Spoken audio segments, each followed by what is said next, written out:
안녕하세요. 사연 읽어주는 방송작가입니다. 이번 사연은 남편의 외도에 못 이겨 결국 이혼한 한 여자에게 시어머니를 떠넘기려 한 파렴치한 남매에 관한 이야기입니다. 이혼까지 한 마당에 시어머니를 모시고 살라는 게 말이나 되는 소리인가요? 대체 어떤 이야기인지 함께 들어보시죠. 저는 그날 비 오는 산길을 정신없이 달리고 있었어요. 자동차 와이퍼가 비명을 지르며 앞 유리를 닦아내는데도 앞이 제대로 보이질 않았죠. 내비게이션은 자꾸만 길도 없는 산속으로 들어가라고 재촉하고 빗줄기는 점점 굵어지는데 제 가슴은 이미 넝마가 된 지 오래였죠. 설마 아니겠지 하는 마음으로 자동차를 몰고 달렸습니다. 강릉 외곽에서도 한참을 더 들어가 좁은 비포장도로를 따라 굽이굽이 올라가니 낡은 철창문 하나가 나타나더라고요. 간판도 제대로 없었어요. 그저 바래진 페인트로 행복의 집이라고 적힌 판자떼기 하나가 입구에 대충 걸려있을 뿐이었죠. 건물을 보자마자 숨이 턱 막혔습니다. 슬레이트 지붕은 군데군데 깨져 있고 벽면은 곰팡이가 쓸어 시커멓게 죽어 있었거든요. 이런 곳에 사람이 산다니, 그것도 우리 어머니가 여기 있다니 믿을 수가 없었습니다. 저기요, 계세요? 아무도 없어요? 소리를 질러도 대답이 없길래 무작정 안으로 들이닥쳤습니다. 문을 열자마자 코를 찌르는 건 지독한 오물 냄새와 락스 냄새였어요. 환기도 안 되는 좁은 복도에는 낡은 휠체어들이 엉망으로 엉켜있고 벽지 곳곳은 뜯겨나가 시멘트 바닥이 훤히 드러나 있더군요. 그 기괴한 정막을 깨고 들려오는 건 어디선가 낮게 읊조리는 노인들의 신음뿐이었습니다. 그때 복도 끝 빛도 잘 들지 않는 구석자리에 한 노인이 웅크리고 앉아있는 게 보였습니다. 낡고 해진 보따리 하나를 품에 꼭 안은 채 초점 없는 눈으로 벽만 바라보고 계시더라고요. 어머니? 제 목소리에 그 가느다란 어깨가 움찔하고 떨렸습니다. 천천히 고개를 돌리는데 저는 그만 자리에 주저앉을 뻔했어요. 3개월 전만 해도 정정하셨던 우리 박춘자 여사님, 제 시어머니의 얼굴이 반쪽이 되어 있었거든요. 눈가는 퀭하게 파이고 입술은 다 터서 피딱지가 앉아 있었습니다. 어머니, 저예요. 지영이요. 지영이 왔어요. 제가 어머니 손을 덥석 잡자 어머니는 소스라치게 놀라며 손을 빼내려 하셨습니다. 그러다 제 얼굴을 찬찬히 뜯어보시더니 그 마른 눈에서 왈칵 눈물을 쏟아내시는 거예요. 야야, 지영아, 네가 여길 왜 왔냐? 어서 가라. 여기 오는 거 아니다, 너는. 어머니는 그 와중에도 제 걱정부터 하셨어요. 목소리가 갈라져서 쇳소리가 되어 나오는데 정말 가슴이 찢어지는 것 같았죠. 아, 제 소개가 늦었네요. 안녕하세요.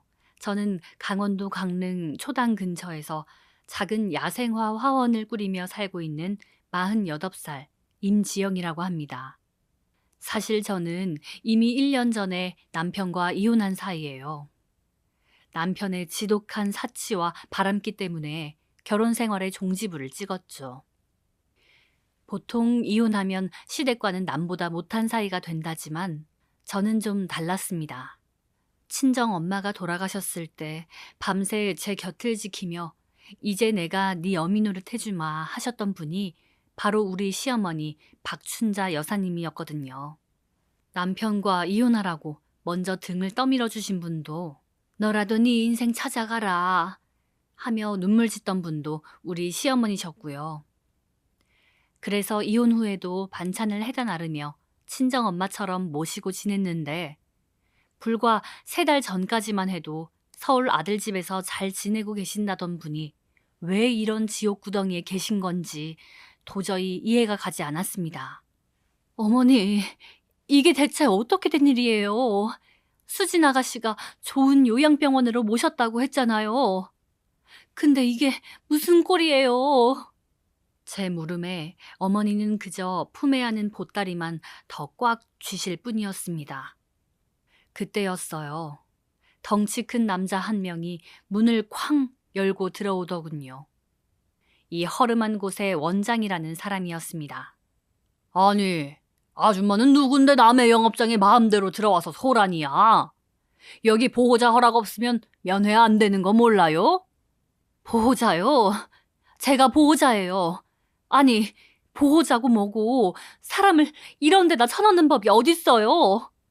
여기 허가는 받은 곳이에요? 이게 사람이 살 수 있는 곳이냐고요? 제가 악을 쓰며 대들자 원장은 코웃음을 치며 주머니에서 꺼낸 서류 뭉치를 흔들었습니다. 이 봐요, 아주머니. 여기 계신 박춘자 할머니 친아들이랑 친딸이 직접 서명하고 입소시킨 거야. 아들이 돈 내고 딸이 모시고 왔는데 제3자가 왜 난리야? 나가요, 당장. 안 나가면 무단 침입으로 경찰 부를 테니까. 친아들 강태호와 친딸 강수진. 그 인간들 이름이 나오자 머릿속이 하얘졌습니다. 그 자식들이 어머니를 여기 버렸다고요? 어머니가 평생을 바쳐 뒷바라지한 그 금쪽 같은 자식들이. 저는 원장의 팔을 뿌리치고 어머니의 진보다리를 낚아챘습니다. 경찰 부르세요. 나도 당신네 불법 시설로 신고할 테니까. 어머니, 가요. 저랑 가요. 이런 데 계시면 안 돼요. 어머니는 겁에 질린 눈으로 원장 눈치를 보시더니 제가 강하게 끌어당기자 그제야 제 손을 생명줄처럼 붙잡으셨습니다. 원장이 막아서려 했지만 제가 눈에 불을 켜고 달려드니 혀를 차며 비켜나더군요. 나중에 보호자한테 항의 들어와도 난 모르는 일이야. 아줌마가 알아서 해. 원장의 거친 고함 소리를 뒤로하고 어머니를 차에 태웠습니다. 비는 여전히 쏟아지고 있었습니다. 차 안으로 들어온 어머니의 몸에선 눅눅한 곰팡이 냄새와 말로 다 못할 서러운 냄새가 났어요. 어머니는 안전벨트를 매주는 제 손을 가만히 잡으시더니 창밖을 보며 낮게 읊조리셨습니다. 지영아, 집이 없어졌다. 그 집이. 어머니가 평생 시아버지와 함께 일궈온 오래된 3층짜리 단독주택. 어머니의 전부였던 그 집이 없어졌다는 말에 제 가슴이 덜컥 내려앉았습니다. 저는 핸들을 꽉 쥔 채 어머니를 돌아보며 물었죠. 어머니, 천천히 말씀해 보세요. 그게 무슨 소리예요? 집이 없어졌다뇨. 태호 씨랑 아가씨가 대체 어머니한테 무슨 짓을 한 거예요? 어머니의 떨리는 입술 사이로 터져나온 이야기는 제가 상상했던 것보다 훨씬 더 잔혹하고 기가 막힌 진실이었습니다. 사람들은 그러죠. 이혼하면 남남이라고. 시어머니 시자만 들어도 지긋지긋하다고.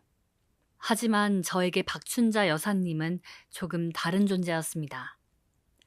15년 넘는 결혼 생활 동안 제 편이 되어준 유일한 사람이었으니까요.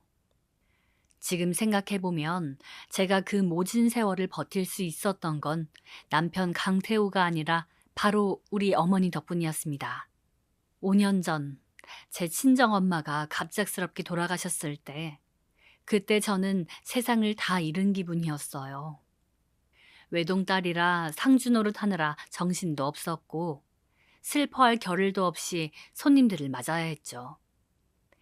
그때 남편이라는 인간은 어땠는지 아세요? 장례식장 구석에서 친구들이랑 술판 버리고 상주인 저더러 야, 안주 모자란다. 가서 수육 좀 더 가져와라. 이딴 소리나 하고 있었어요. 정말 정이 떨어지다 못해 사리가 느껴지더라고요. 그런데 그때 제 손을 꽉 잡아주신 분이 바로 어머니였습니다. 70이 넘은 연세에 무릎도 안 좋으신 분이 장례식장 주방에 들어가서 앞치마를 두르시더라고요. 사돈어른 마지막 가시는 길인데 내가 가만히 있을 수 있느냐 하시면서 꼬박 사흘을 주방에 사셨어요. 제가 울 기운도 없어서 복도 한 구석에 멍하니 앉아 있으면 어머니가 따뜻한 물에 적신 수건을 들고 오셔서 제 얼굴을 닦아주셨죠. 지영아, 애미야, 네 마음 안다. 나도 우리 엄마 보낼 때 딱 이 마음이었어. 세상 천지에 나 혼자 남겨진 것 같고 숨 쉬는 것도 괴롭지? 그래도 먹어야 산다. 그래야 나중에 사돈어른 만나서 나 잘 살다 왔다 하고 웃으며 말하지 않겠니? 그때 어머니가 저를 품에 안아주셨는데 그 품에서 나던 은은한 분냄새랑 그 온기를 저는 평생 잊지 못해요. 어머니는 제 귓가에 대고 그러셨어요. 친정엄마 빈자리 내가 다 채워줄 순 없겠지만 그래도 내가 네 어미 노릇 해주마. 내 죽을 때까지 너를 내 딸이라고 생각하고 챙겨주마. 그 말이 제 인생의 동아줄이었습니다. 하지만 자식 농사는 마음대로 안 되는 법인가 봐요. 어머니의 그 깊은 속을 닮았으면 좋으련만 아들놈 강태호는 갈수록 가관이었죠. 화원 운영하며 제가 한 푼 두 푼 모은 돈을 사업한답시고 홀랑 까먹는 건 예사였고 나중에는 명품 시계에 외제차까지 리스해서 끌고 다니더라고요. 그러다 결국 사달이 났습니다. 여자의 직감이라는 게 무섭잖아요. 어느 날부터 남편 옷에서 낯선 향수 냄새가 나고 제가 의심만 하며 속을 끓이고 있을 때 진실을 확인시켜 준 건 뜻밖에도 시어머니였습니다. 어느 날 어머니가 제 화원으로 불쑥 찾아오셨어요. 얼굴색이 하얗게 질려서는 제 손을 잡고 무작정 차에 태우시더라고요. 어머니, 갑자기 어디 가시는 거예요? 화원 문도 못 닫았는데. 잔말 말고 따라와라. 내 눈으로 직접 확인해야겠다. 그놈이 감히 내 며느리 눈에 피눈물을 내려고 해? 어머니가 가자고 하신 곳은 강릉 시내에서 조금 떨어진 한 한적한 카페 앞이었어요. 거기서 저는 봐버렸습니다. 남편 강태호가 웬 젊은 여자랑 팔짱을 끼고 나오는 모습을요. 둘이 서로 입을 맞추고 깔깔거리며 남편 차에 올라타는 걸 보는데 머릿속이 핑 돌더라고요. 당장이라도 튀어나가서 그 인간 머리채를 잡고 싶었는데 다리가 얼어붙어서 움직여지질 않았습니다. 그런데 제 옆에서 어머니가 차문을 쾅 열고 나가셨어요. 이른이 넘은 노인이 어디서 그런 힘이 나오셨는지 남편 차 앞을 가로막고 서시더라고요. 당황해서 차에서 내린 강태호 얼굴이 볼만했습니다. 엄마? 엄마가 왜 여기서 커피 마시러 왔어?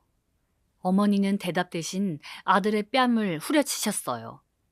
쫙 하는 소리가 차 안까지 들릴 정도였죠. 이 천하의 불효자 놈아! 너희 마누라가 흙먼지 뒤집었으며 꽃 키워 번 돈으로 이런 몹쓸 짓거리를 하고 다녀? 네가 사람이냐? 네가 사람이야? 이 짐승만도 못한 놈아! 엄마, 일단 진정하고. 이거 오해예요. 얘는 그냥 아는 동생인데.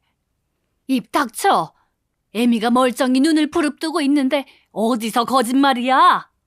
어머니는 길길이 뛰는 아들을 뒤로 하고 차 안에 멍하니 앉아있는 저를 끌어내셨습니다. 그리고 강태호의 눈을 똑바로 쳐다보며 말씀하셨죠. 태호, 너 오늘부터 내 아들 아니다. 그리고 지영아, 너 똑바로 듣거라. 이놈이랑 당장 헤어져. 내가 이혼 증인 서주마. 재산 분할이고 뭐고 이놈이 빼돌린 돈까지 다 찾아내서 네 목 챙겨줄 테니까 걱정 마라. 내가 네 엄마다. 내 딸 속썩이고 사는 꼴은 못 봐. 그날 어머니는 저를 데리고 집으로 돌아와 밤새 제 곁을 지키셨어요. 남편이 문을 두드리고 소리를 질러도 절대 열어주지 않으셨죠. 결국 어머니의 지지 덕분에 저는 그 지옥 같은 결혼 생활을 끝낼 수 있었습니다. 이혼 확정 판결이 나던 날 어머니는 제 손을 잡고 엉엉 우셨어요. 미안하다, 지영아. 내 아들이 못나서 너한테 이런 짐을 지웠구나. 하시면서요. 그렇게 남편과 헤어지고 나서도 저는 어머니를 놓을 수 없었습니다. 강태우는 이혼하자마자 그 상간녀랑 살림을 차렸는지 어쨌는지 연락도 잘 안 된다는데 어머니 혼자 그 낡은 집에 계시는 게 너무 마음에 걸렸거든요. 일주일에 2~3번씩 반찬 해다 나르고 주말이면 같이 시장도 가고 그랬어요. 우리 아들 민성이도 할머니 할머니 하며 잘 따랐고요. 그런데 3달 전쯤이었나요? 어머니의 딸, 그러니까 제 전 시누이인 수진 씨한테 연락이 왔더라고요. 오빠가 사업이 다시 잘 돼서 서울에 큰 아파트를 샀다고. 이제 어머니 모시고 서울 가서 효도하며 살겠다고요. 언니, 그동안 고생 많았어. 이제 우리 엄마는 우리가 알아서 할 테니까 언니도 언니 인생 살아. 저는 그 말이 얼마나 고맙고 다행스럽게 들렸는지 모릅니다. 우리 어머니, 이제 고생 끝내고 자식들 재롱 보며 사시겠구나 싶었죠. 물론 어머니를 자주 뵙지 못한다는 생각에 슬프고 서운한 마음이 들기도 했습니다. 그래도 며느리가 친자식들만 하겠나 하는 생각에 아쉬움을 뒤로 했죠. 어머니한테 가끔 전화하면 수진 씨가 그랬어요. 엄마 지금 주무셔. 엄마 지금 마사지 받으러 가셨어. 저는 그 말을 곧이곧대로 믿었습니다. 어머니랑 통화하고 싶다고 하면 엄마가 핸드폰을 어디 두셨나 봐. 나중에 전화하라고 할게. 하고 끊어버리길래 그저 서울 생활 적응하시느라 바쁘신 줄만 알았죠. 그런데 얼마 뒤 화원에 웬 낯선 남자 한 명이 찾아왔습니다. 예전에 어머니 집 근처에서 구멍가게를 하시던 분이었는데 그분이 조심스럽게 제게 종이 한 장을 내미시더라고요. 지영 씨, 내가 고민 많이 하다가 왔어. 아무래도 이건 아닌 것 같아서.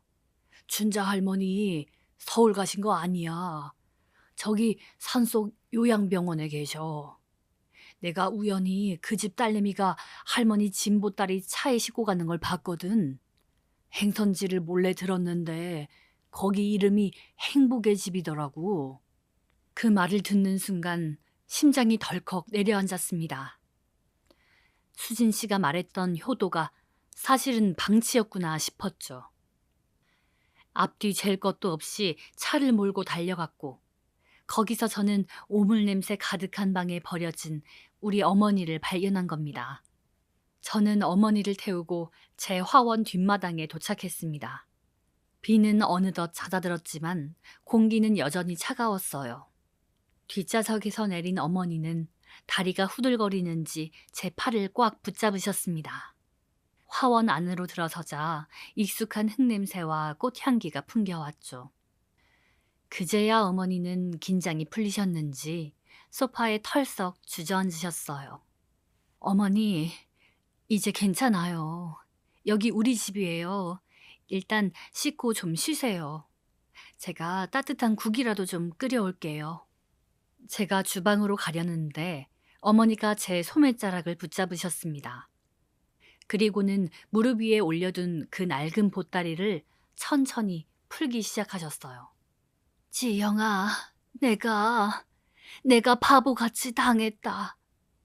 내 새끼들이라 믿었는데 그놈들이 나를 이렇게 속일 줄은 몰랐어. 보따리 안에는 때 묻은 내복 몇 벌과 낡은 사진첩, 그리고 정체 모를 서류 봉투 하나가 들어있었습니다. 어머니는 떨리는 손으로 그 봉투를 제게 내미셨어요. 이게 뭐예요, 어머니? 태호랑 수진이 그놈들이 내 인감도장을 훔쳐갔어. 내가 잠든 사이에 그 못된 것들이 내 집을 팔아치운 거야. 지영아, 나 이제 돌아갈 집이 없다. 그 집이 어떤 집인데. 네 시아버지랑 내가 평생 피땀 흘려 세운 기둥인데 그걸 그놈들이 홀랑 팔아서 나눠 가졌단다. 어머니의 목소리가 바르르 떨렸습니다. 눈물조차 메말라 버린 것 같은 그 메마른 눈동자에 서린 분노와 배신감이 제 심장을 찌르는 것 같았어요. 자기 엄마를 길바닥에 나앉게 하고 그 돈을 챙겨서 호의호식하려던 그 인간들. 저는 주먹을 꽉 쥐었습니다. 어머니, 걱정 마세요. 제가 그놈들 가만 안 둬요. 어떻게든 되찾아올 거고 어머니 이렇게 만든 거 똑똑히 대가 치르게 할 거예요. 하지만 그때는 몰랐습니다. 그 인간들의 악행이 단순히 집을 팔아치운 것에 그치지 않았다는 것을요. 그리고 어머니가 품에 안고 있던 그 낡은 보따리 속에 강태호와 강수진을 파멸로 몰아넣을 기막힌 반전이 숨겨져 있다는 사실도 말이죠. 다음 날 아침, 저는 밤을 꼬박 새우고 퉁퉁 부은 눈으로 거울을 봤습니다. 거울 속 제 얼굴이 어찌나 서슬퍼렇던지 저 스스로도 놀랄 정도였죠. 어머니는 거실 소파에서 제가 덮어드린 담요를 꼭 쥐고 겨우 잠이 드셨는데 그 마른 숨소리를 듣고 있자니 도저히 가만히 있을 수가 없더라고요. 저는 곧장 차를 몰아 강수진, 그러니까 전 시누이의 회사가 있는 건물로 향했습니다. 수진 씨는 서울에서 제법 잘 나가는 광고대행사 팀장으로 있었거든요. 평소에 저를 은근히 무시하던 그 잘난 입에서 대체 무슨 말이 나올지 확인해야 했습니다. 회사 근처 카페에서 수진 씨를 불러냈습니다. 한 20분쯤 지났을까. 수진 씨가 또각거리는 구두 소리를 요란하게 내며 들어오더군요. 한 손에는 최신형 스마트폰을 들고 어깨에는 딱 봐도 수백만 원은 좋게 넘을 법한 명품 가방을 메고 말이죠. 제 몰골을 훑어보는 그 눈빛에는 여전히 특유의 선민의식이 가득했습니다. 아니 언니, 갑자기 연락도 없이 여기까지 웬일이야. 나 오늘 미팅 많아서 바쁜데. 수진 씨는 의자에 앉자마자 손목시계를 보며 인상을 찌푸렸습니다. 저는 테이블 밑으로 주먹을 꽉 쥐고 최대한 차분하게 물었죠. 아가씨, 어머니 어디 계셔? 제 질문에 수진 씨의 눈동자가 아주 미세하게 흔들리더군요. 하지만 그것도 잠시, 이내 콧방귀를 끼며 커피를 한 모금 마셨습니다. 엄마? 내가 말했잖아. 서울 아파트에서 잘 지내신다고. 지금은 아마 노인정 가셨을걸? 거짓말 마. 나 어제 어머니 모셔왔어. 행복의 집인가 뭔가 하는 그 지옥 같은 곳에서. 제 말이 끝나기가 무섭게 수진 씨의 얼굴에서 여유가 사라졌습니다. 들고 있던 커피잔을 탁 소리나게 내려놓더니 주변 눈치를 살피며 목소리를 낮추더라고요. 아니, 언니가 거길 어떻게 알고 갔어? 그리고 모셔오긴 누굴 모셔와? 거기가 얼마나 좋은 곳인데. 엄마 연세도 있으시고 치매기도 좀 있으셔서 전문적인 케어가 필요해서 보낸 거야. 전문적인 케어? 그 똥냄새 진동하는 곳에서 어머니가 울면서 나를 붙잡으시더라. 그리고 어머니 정신 멀쩡하셔. 인감 훔쳐서 집 팔아치운 거 어머니가 다 알고 계시던데? 너희 남매 사람 맞니? 짐승 새끼도 이런 짓은 안 해. 제가 목소리를 높이자 수진 씨가 갑자기 태도를 싹 바꿨습니다. 눈을 가늘게 뜨고 저를 쏘아보는데 그 눈빛이 어찌나 서늘하던지 소름이 돋더라고요. 언니, 선 넘지 마. 언니 우리 오빠랑 이혼한 지 1년 넘었어. 남남이라고 남남. 우리 집안일에 언니가 왜 감나라 배나라야? 그 집 어차피 나중에 오빠랑 나한테 상속될 거였어. 오빠 지금 사업 자금이 급해서 좀 일찍 처분한 게 뭐가 어때서? 엄마도 동의하셨어. 어머니가 동의했다고?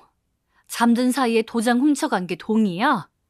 그 집 아버님이 어머니 노후 생각해서 남겨주신 마지막 보루였어. 그걸 어떻게 자식이라는 것들이 팔아치우고 엄마를 그런 구덩이에 쳐박아. 제 분노가 폭발하자 수진 씨는 오히려 비릿한 웃음을 지었습니다. 그러더니 가방에서 지갑을 꺼내 5만 원권 몇 장을 테이블 위에 툭 던지더라고요. 아, 그래. 언니가 우리 엄마 끔찍하게 아끼는 건 알겠어. 그렇게 안타깝고 애틋해? 그럼 언니가 모시고 살아. 요양비 보태주는 셈 치고 내가 매달 돈 좀 보내줄게. 어차피 언니 그 비닐하우스 같은 화원 하나 갖고는 입에 풀칠하기도 힘들잖아? 우리 엄마 수발 들면서 일당이나 벌어가라고. 어때? 괜찮은 제안이지? 일당. 그 단어가 제 귀에 꽂히는 순간 머릿속에서 뭔가가 끊어지는 기분이었습니다. 어머니를 돈벌이 수단으로 생각하고 저를 간병인 취급하며 비웃는 그 표정.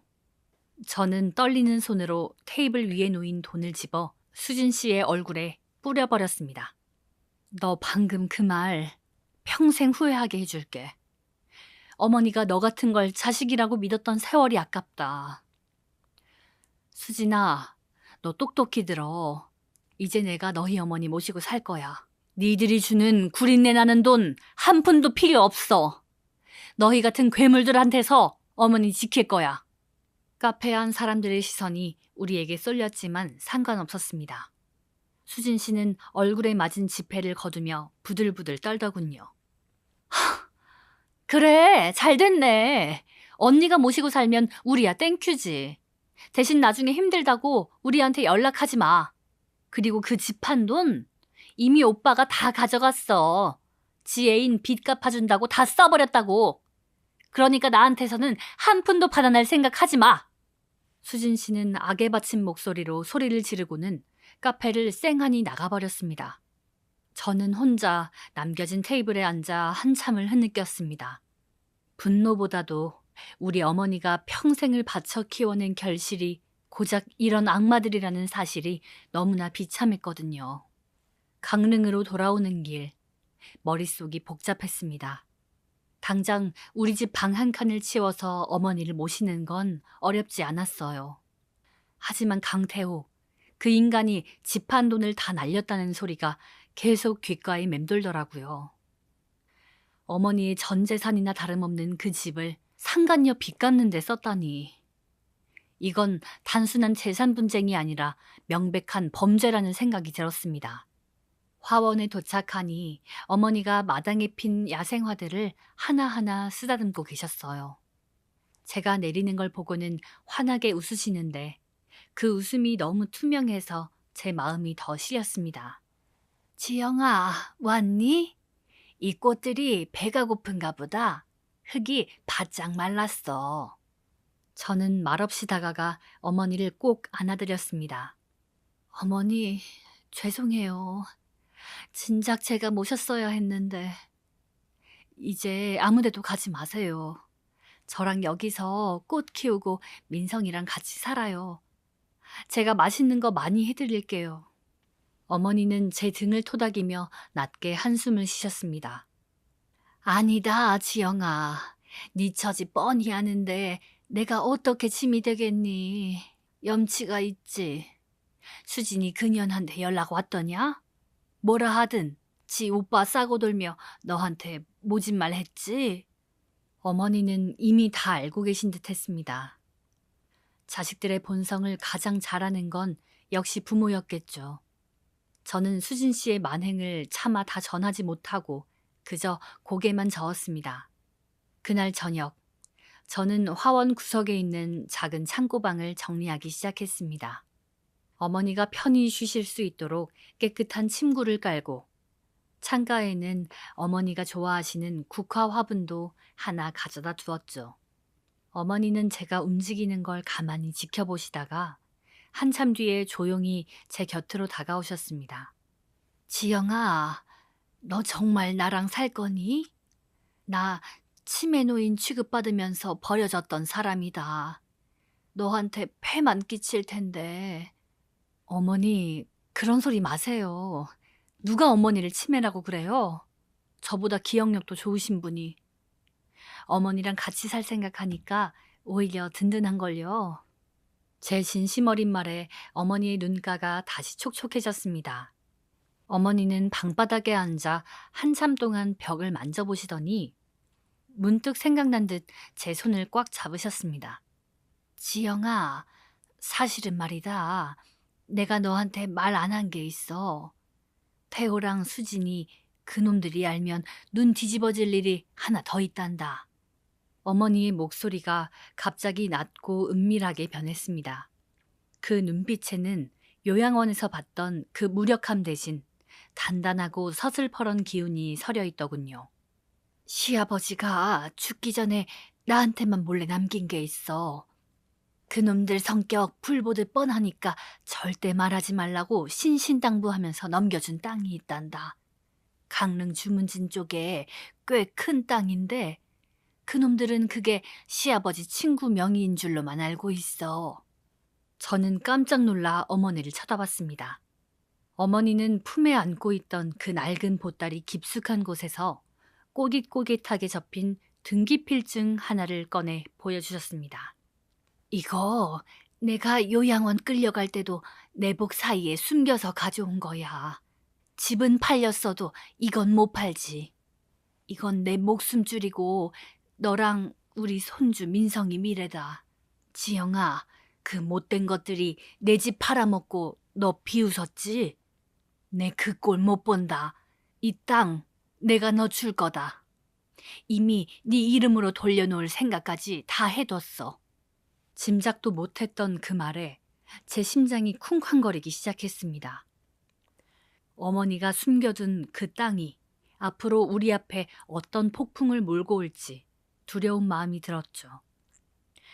하지만 한 가지 확실한 건 강태호와 강수진, 그 인간들이 자신들이 판 함정에 스스로 빠질 날이 머지 않았다는 사실이었습니다. 그날 밤 화원 뒷마당에는 밤꽃 향기가 유난히 짙게 배어 있었어요. 비가 그친 뒤라 그런지 공기는 차분하게 가라앉아 있었고 이따금 들려오는 풀벌레 소리가 오히려 정막을 더 도드라지게 만들었죠. 어머니는 제가 내어드린 따뜻한 대추차 한 잔을 두 손으로 꼭 쥐고 한참 동안 창밖을 보시더니 제 손을 다시 한번 끌어당겨 앉히시더라고요. 지영아, 그 땅 말이다. 사실 그건 네 시아버지가 마지막으로 나한테 준 참외록 같은 거였어. 어머니의 목소리는 밤 공기만큼이나 낮고 떨렸습니다. 어머니의 남편, 그러니까 제 전 시아버지는 생전에 참 유별난 분이셨거든요. 밖으로 나돌며 어머니 속을 썩이기로는 아들 태호 씨보다 더하면 더했지 덜하지 않았던 분이었죠. 그런데 그분이 말년에 몹시 앓으시면서 마지막까지 자기 곁을 지키며 대소변 받아내던 어머니 손을 붙잡고 엉엉 우셨대요. 그러면서 아무도 몰래 이 땅 문서를 내미셨다는 겁니다. 당신 나 만나서 고생만 했는데 내가 자식들한테 이 땅 주면 그놈들이 금방 다 팔아치우고 당신 나 몰라라 할 거 뻔히 안다. 그러니까 이건 절대 말하지 말고 당신 목숨줄로 쥐고 있어. 내가 죽고 나서 혹시라도 갈 곳이 없거든. 이 땅 팔아서 편히 살아. 그 땅은 주문진 바다가 내려다 보이는 야산자락에 붙은 제법 큰 대지였습니다. 당시에는 별 볼 일 없는 땅이었지만 최근 그 주변으로 대형 리조트가 들어서면서 땅값이 수십 배는 뛰었다는 소문을 저도 들은 적이 있었죠. 어머니는 그 귀한 걸 품에 안고서도 자식들이 알면 서로 뺏으려고 싸울까봐 또는 그 돈마저 날려먹을까봐 평생을 입을 닫고 사셨던 거예요. 그런데 지영아, 내가 정말 가슴 아픈 건 집이 없어진 게 아니란다. 내가 그 요양원 끌려가기 전날 밤에 거실에서 수진이랑 태호가 하는 소리를 다 들었어. 내가 자는 줄 알았는지 둘이서 주방에 앉아 소주를 마시며 그러더구나. 어머니의 눈동자가 파르르 떨리더니 결국 억눌렀던 울음이 터져나왔습니다. 어머니는 떨리는 손으로 제 소매자락을 꽉 쥐고는 그날 밤 주방에서 들려오던 목소리들을 하나하나 토해내듯 말씀하셨어요. 딸 수진이가 집 한 돈을 반으로 나누자며 오빠를 보채더랍니다. 자기도 아파트 대출금 갚고 차도 사야 하는데 오빠 사업빚만 갚아주면 자기는 뭐가 되냐면서요. 딱 절반씩 똑같이 나누자고 악을 쓰는데 더 기가 막힌 건 아들이라는 인간의 대답이었대요. 태호 그 인간이 수진이 손을 다독이며 그러더랍니다. 걱정하지 말라고.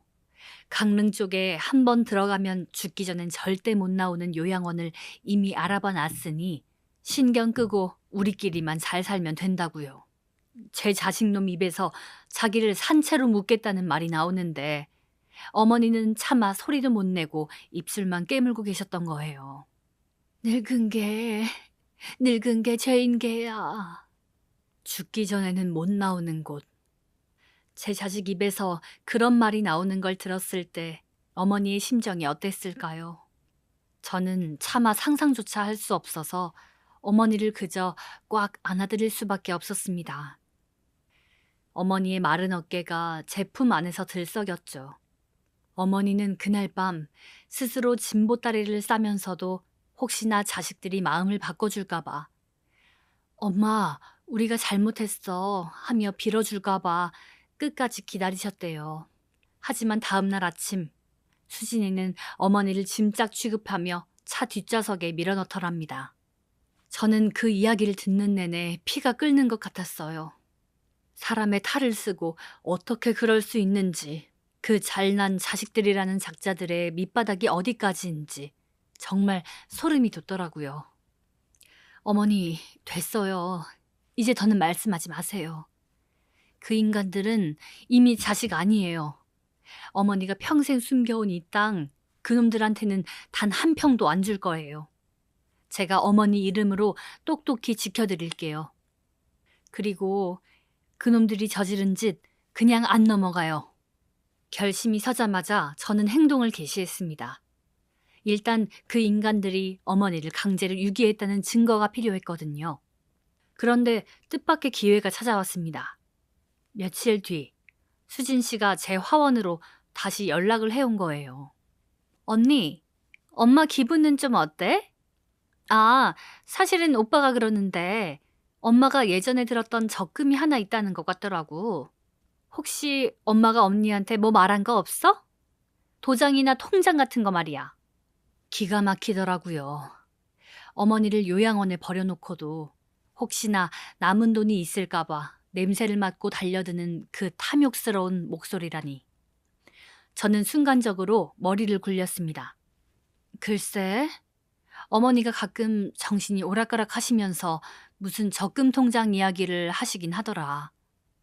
3천인가 5천인가 들어있다고 하시는 것 같던데. 정확한 건 나도 모르지.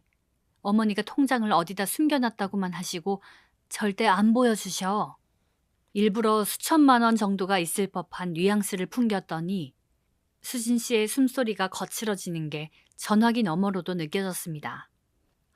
진짜? 아, 그럴 줄 알았어. 언니, 내가 내일 잠시 강릉 내려갈게. 엄마 기분도 달래드리고 같이 맛있는 것도 먹으러 가자. 언니한테도 수고비 좀 챙겨줄게. 수고비라는 말에 구역질이 났지만 저는 알았다고 하며 전화를 끊었습니다. 그리고 어머니께 상황을 설명해드렸죠. 어머니는 제 손을 잡으며 결연한 표정을 지으셨습니다. 오라고 해라.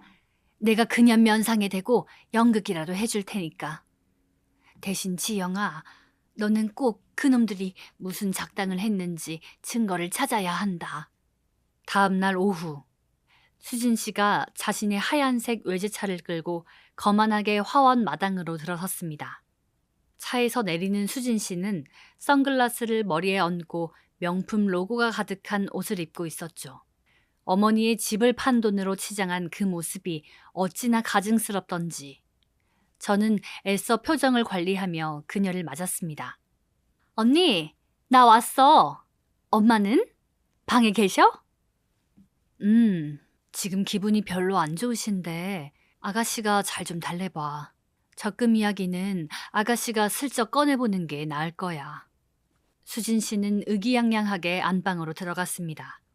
어머니는 미리 짜둔 대로 침대에 누워 벽을 보고 계셨고 수진 씨는 옆에 앉아 엄마, 내가 잘못했어.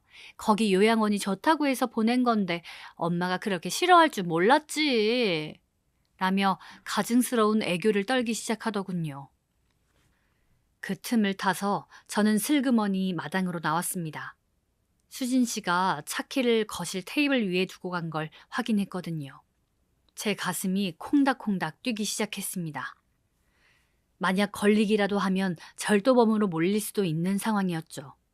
하지만 지금이 아니면 그 인간들의 추악한 대화가 담긴 블랙박스를 확보할 기회가 없었습니다. 수진 씨는 평소 성격상 차 안에서 온갖 험담과 공모를 일삼았을 게 분명했으니까요. 저는 떨리는 손으로 차 키를 집어들고 차 문을 열었습니다. 차 안에서는 수진 씨가 쓰는 진한 향수 냄새와 가죽 냄새가 뒤섞여 훅 끼쳐왔습니다. 저는 재빨리 룸미러 뒤에 달린 블랙박스를 확인했습니다. 초록색 불이 깜빡이고 있더라고요. 메모리 카드를 빼내기 위해 손을 뻗는데 갑자기 안방 쪽에서 큰 소리가 들렸습니다. 엄마, 정말 이럴 거야? 통장 어디 있냐니까. 언니한테는 다 말해놓고 나한테만 숨겨? 수진 씨의 고함에 제 몸이 굳어버렸습니다. 금방이라도 튀어나올 것 같은 기세였죠. 식은땀이 등을 타고 흘러내렸습니다. 저는 눈을 질끈 감고 블랙박스의 메모리 카드를 꾹 눌러 뺐습니다. 딸깍 하는 소리가 어찌나 크게 들리던지 심장이 입 밖으로 튀어나오는 줄 알았어요. 카드를 주머니에 깊숙이 찔러넣고 차 문을 조심스럽게 닫는 순간 화원문이 벌컥 열리며 수진 씨가 씩씩거리며 걸어 나왔습니다. 아, 짜증나 진짜. 노인네가 벽에 똥칠할 때가 됐나. 왜 저렇게 고집이야? 언니, 엄마 정말 통장 어디 있는지 모른대? 수진 씨는 저를 쏘아보며 다가왔습니다. 저는 일부러 화단에 물을 주는 척하며 태연하게 답했죠. 어머니가 원래 한 번 입 닫으시면 무섭잖아. 아가씨가 좀 더 잘해드려야지. 벌써 가려고? 아, 몰라. 나 바빠. 다음에 오빠랑 같이 오든가 해야지. 갈게. 수진 씨는 거칠게 차에 올라타더니 엔진음을 요란하게 내며 마당을 빠져나갔습니다. 저는 그녀의 차 뒷모습이 사라질 때까지 숨을 죽이고 서 있었습니다. 손 안에는 조그만 메모리 카드가 땀에 젖어 축축하게 쥐어져 있었죠. 곧장 화원문을 닫고 방 안으로 뛰어들어갔습니다. 어머니는 언제 그랬냐는 듯 침대에서 일어나 앉아 계시더라고요. 지영아, 뺐니? 그 카드 뺐어? 네, 어머니. 여기요. 여기 다 들어있을 거예요. 저는 노트북을 켜고 카드를 연결했습니다. 그런데 앞불싸. 최근 영상들만 가득하고 어머니를 요양원에 버리던 날의 영상은 보이지 않더군요. 수진 씨가 주기적으로 포맷을 하거나 영상이 덮어쓰기 된 모양이었습니다. 제 가슴이 털썩 주저앉았죠. 어머니, 영상이 없어요. 예전 건 다 지워졌나 봐요. 어머니는 실망한 기색이 역력했지만 저는 포기할 수 없었습니다. 예전에 화원 컴퓨터 고칠 때 알게 된 실력 좋은 복구업체 사장님이 떠올랐거든요. 저는 곧바로 주문진 시내에 있는 업체를 찾아갔습니다. 사장님, 이거 정말 중요한 영상이에요. 지워진 지 3달 정도 됐는데 어떻게든 살려주실 수 있을까요? 돈은 얼마든지 드릴게요. 사장님은 돋보기를 치켰으며 메모리 카드를 한참 들여다보더니 고개를 갸우뚱했습니다. 덮어쓰기가 많이 됐으면 힘들 수도 있는데 일단 장비에 걸어봅시다. 한 서너 시간 걸릴 거예요. 그 서너 시간이 제 인생에서 가장 긴 시간처럼 느껴졌습니다. 가게 앞 벤치에 앉아 손가락만 만지작거리며 기다렸죠. 드디어 사장님이 저를 불렀습니다. 이보쇼, 아주머니, 복구됐어요. 소리도 깨끗하게 잘 나옵니다. 근데 이거 내용이 영 좀 거시기 하네. 사장님의 표정이 묘하게 굳어 있었습니다. 저는 떨리는 마음으로 사장님이 건네준 이어폰을 귀에 꽂았습니다. 그리고 재생 버튼을 누르는 순간 저는 그 자리에 얼어붙고 말았습니다. 치직거리는 잡음 사이로 강태호와 강수진의 목소리가 너무나 선명하게 흘러나왔거든요. 야, 강수진, 엄마 저기 집어넣으면 일단 한 달은 면회 안 된다고 해라. 그래야 우리가 집 한 돈 정리할 시간을 벌지. 오빠는 걱정도 팔자네. 내가 이미 다 손 써놨어. 요양원 원장한테 돈 좀 쥐어줬으니까 엄마가 아무리 진할병을 해도 치매 심해서 헛소리 하는 거라고 넘길 거야. 그나저나 오빠, 진짜 그 여자 빚 갚아줄 거야? 그래. 집 한 돈 반으로 나누고 남은 걸로 그 여자 사채빚부터 갚아줘야 나도 숨 좀 돌린다. 엄마가 알면 기절하겠지만 뭐 어쩌겠냐? 죽을 날 받아놓은 노인네가 집이 왜 필요해. 거기서 밥이나 얻어먹고 살면 됐지. 으이그 순정남 납셨네. 에라이 순정 후레자식아. 뭐? 이어폰 너머로 들려오는 그들의 웃음소리. 크하하 하며 호탕하게 웃는 제 전남편의 목소리를 듣는데 온몸의 피가 거꾸로 솟는 기분이었습니다. 짐승도 제 부모를 이렇게 대하지 않을 텐데 그들은 어머니를 치워버려야 할 짐 정도로 여기며 돈을 나눌 궁리에만 빠져 있었던 겁니다. 저는 사장님께 영상을 보내달라고 부탁했습니다. 그리고 가게를 나오는데 눈앞이 시뻘개지더라고요. 분노라는 감정이 사람을 이렇게 뜨겁게 만들 수 있다는 걸 처음 알았습니다. 집으로 돌아오는 길, 저는 어머니께 전화를 걸었습니다. 어머니, 다 찾았어요.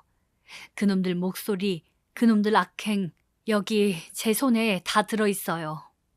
어머니는 전화기 저편에서 한참 동안 말이 없으셨습니다. 그러다 낮게, 아주 낮게 말씀하셨죠. 그래, 고생했다, 지영아. 이제 끝을 볼 때가 된 것 같구나. 그날 밤, 저와 어머니는 화원 식탁에 마주 앉아 복수 계획을 세웠습니다. 그들이 가장 탐내는 것, 그들이 가장 두려워하는 것을 이용해 단 한 번에 숨통을 끊어버릴 작전이었죠. 블랙박스 속의 악마들이 자신의 승리에 도취해 있을 때 저희는 그들이 상상도 못할 방식으로 그들의 화려한 파티를 끝장낼 준비를 마쳤습니다. 드디어 약속한 날이 밝았습니다.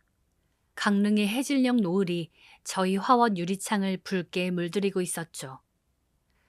평소라면 마냥 예뻐 보였을 그 빛이 그날따라 마치 곧 터질 것 같은 시한폭탄처럼 긴장감 있게 느껴지더라고요. 저는 화원 한복판에 있는 커다란 원목 테이블 위에 노트북 한 대를 올려두었습니다. 그 옆에는 어머니가 좋아하시는 따뜻한 국화차 석 잔을 나란히 놓았고요. 겉으로 보기엔 평화로운 티타임 같았지만 제 주머니 속에는 그들의 추악한 진실이 담긴 복구된 메모리 카드가 묵직하게 들어있었습니다. 지영아, 너무 떨지 마라. 지은 죄가 있는 놈들이 떨 일이지 네가 왜 떠니? 어머니는 오히려 담담하셨어요. 평소 즐겨 입으시던 정갈한 개량 한복을 입고 화원 한쪽에 꼿꼿하게 앉아 계셨죠.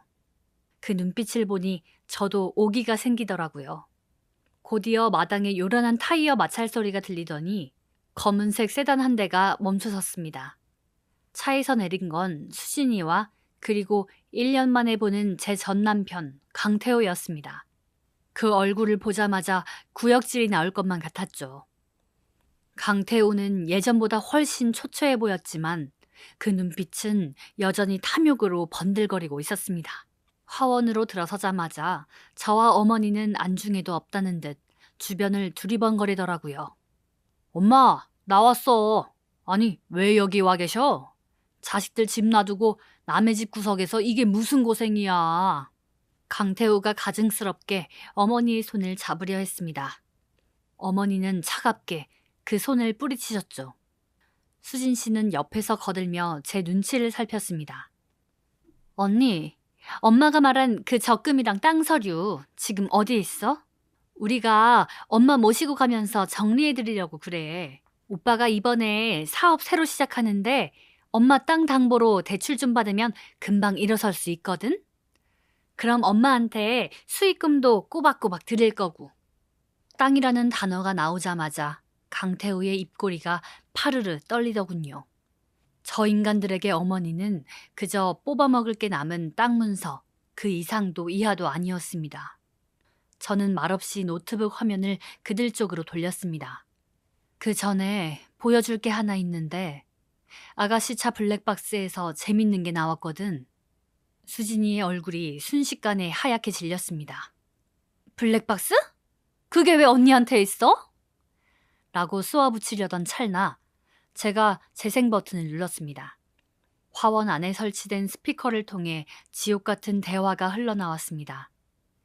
요양원 원장을 매수하고 어머니를 치매 노인으로 몰아 가두기로 공모하고 집 한 돈을 어떻게 나눠 가질지 낄낄거리며 나누던 그들의 목소리가 너무나 선명하게 울려 퍼졌죠. 죽을 날 받아놓은 노인네가 집이 왜 필요해? 거기서 밥이나 얻어먹고 살면 됐지. 강태호의 그 비열한 목소리가 끝남과 동시에 화원 안은 무거울 정도의 정적이 감돌았습니다. 수진이는 입을 벌린 채 얼어붙었고 강태호는 식은땀을 흘리며 제 눈을 피하더군요. 이거 조작이야. 언니가 우리 함정에 빠뜨리려고 가짜로 만든 거지? 수진이가 비명을 지르며 노트북을 덮으려 달려들었습니다. 저는 그녀의 손을 거칠게 쳐냈습니다. 조작? 그럼 이 목소리 주인공은 누구니? 너 어머니 차에 밀어 넣을 때 그 지옥 같은 요양원에 던져두고 올 때 무슨 생각했어? 네가 사람이야? 너희가 정말 사람이냐고! 제가 울분에 차 소리를 지르자 이번엔 강태호가 적반하장으로 나왔습니다.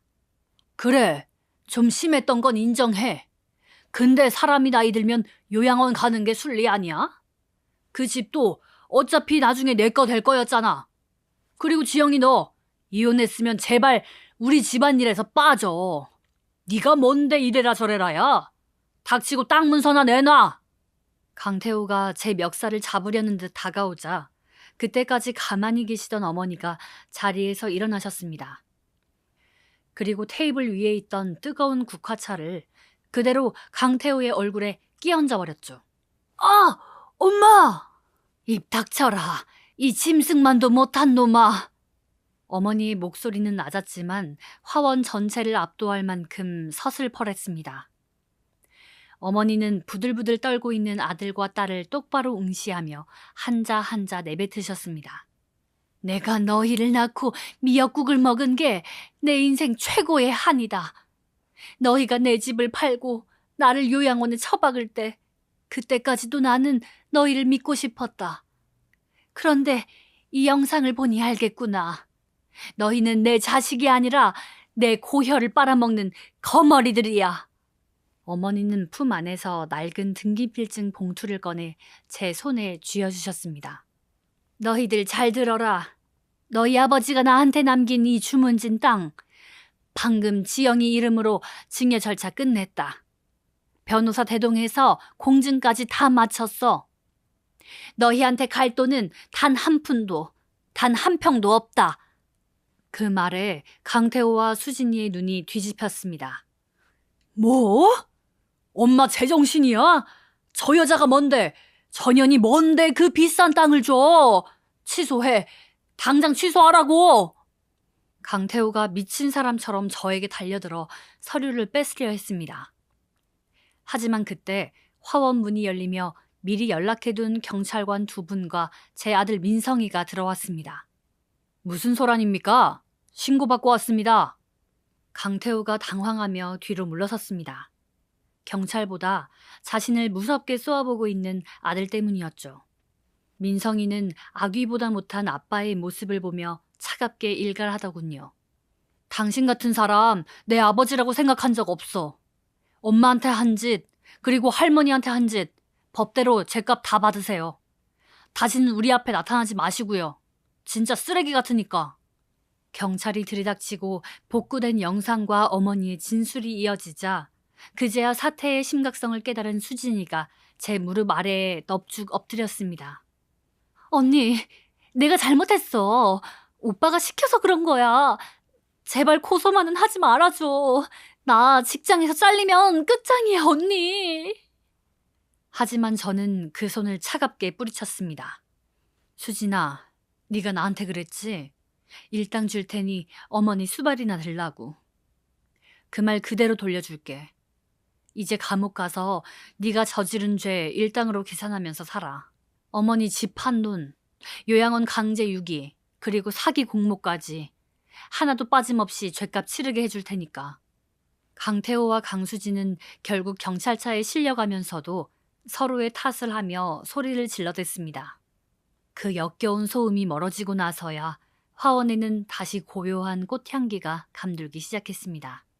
한참 뒤 어머니는 제 손을 꼭 잡고 화원 마당에 지는 노을을 바라보셨습니다. 지영아, 고맙다. 내가 네 덕분에 사람답게 죽을 수 있게 됐어. 어머니, 죽긴 왜 죽으세요? 이제 저랑 민성이랑 같이 이 예쁜 꽃을 보면서 오래오래 사셔야죠. 이 땅요, 이거 다 어머니 거예요. 나중에 민성이 장가 갈 때나 보태주시고 지금은 저랑 맛있는 거 먹으러 다니면서 즐겁게 살아요. 어머니는 그제야 아이처럼 환하게 웃으셨습니다. 비 온 뒤의 하늘처럼 맑고 깨끗한 웃음이었죠. 그 후 저희 삶에 특별한 변화는 없었어요. 저는 여전히 어머니를 모시고 강릉 화원에서 지내고 있습니다. 물론 마음의 여유는 조금 더 생겼죠. 아무래도 경제적인 고민을 좀 덜어내고 나니까 인상 쓰면서 끙끙 앓는 일은 줄어들고 매사 긍정적으로 감사하면서 살게 되더라고요. 그 인간들은 어떻게 됐냐고요? 어머니 집 한도는 이미 탕진한 데다 어머니를 유기한 혐의와 집 매각 과정에서의 불법성이 인정돼서 결국 실형을 선고받았습니다. 수진이는 회사에서 권고사직을 당했고 강태호는 그 상간녀한테도 버림받고 빚더미에 올라 나앉았다는 소식을 들었죠. 그 소식을 듣고 어찌나 통쾌하던지요. 말로만 듣던 인과응보가 제 삶에서 벌어질 줄은 꿈에도 몰랐네요. 피 한 방울 섞이지 않은 고부 사이지만 어머니와 저는 그 어느 모녀보다 단단한 사랑으로 서로를 지키며 살아가고 있습니다. 어머니가 가꾸시는 저 작은 야생화들처럼 저희의 삶도 이제야 비로소 진정한 봄을 맞이한 것 같아요. 제 주변에도 시어머니와 갈등하는 며느리들이 참 많은데요. 그냥 이런 관계도 있다는 걸 말씀드리고 싶었어요. 귀하게 맺어진 인연. 서로가 서로를 조금만 더 귀하게 여긴다면 가시돋친 갈등을 이해로, 따뜻한 사랑으로 바꿀 수 있지 않을까요? 어느 며느리의 두서없는 이야기 끝까지 들어주셔서 감사합니다. 네, 지금까지 강원도 강릉에서 임지영 씨가 보내준 사연이었습니다. 시어머니와 지영 씨의 관계가 정말 너무 아름답네요. 낳아준 부모를 돈 때문에 지옥에 버린 자식들과 피 한 방울 섞이지 않았지만 그 어머니를 구하기 위해 모든 것을 건 며느리. 과연 누가 진짜 가족일까요? 피보다 진한 것이 사랑이라는 말을 오늘 사연을 통해 다시금 깨닫게 됩니다. 지영 씨와 어머니가 함께 가꾸는 화단에 이제 행복만 가득 피어나기를 진심으로 바랄게요. 이 사연이 재미있으셨다면 구독과 좋아요로 응원해주세요. 더 좋은 사연으로 찾아오겠습니다. 여러분, 사랑합니다.